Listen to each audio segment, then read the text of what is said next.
Hello everybody, welcome back. Today as well we have got you another video. In this video I'll show you how you can swap Solana for Polygon in Phantom wallet. But before that, please do make sure to like our video, subscribe our channel, and yes, without any further delay, let's start. So over here what we're going to be doing is we're simply going to go ahead, open up our Phantom wallet app, get signed in, and then go ahead, go to the section of swap.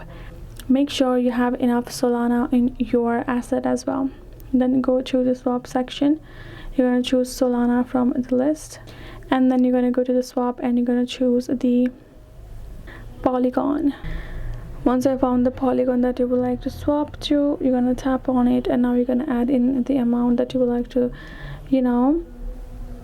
do the transaction for, and then you can see it will automatically convert at the bottom. Tap on done over here. Since I do not have a balance for it, add enough as much as you have the balance and tap on swap at the bottom, and your Solana will be swapped to Polygon. That's how it works. Hope this video helped. Thank you so much for watching. I'll see you guys in our next video.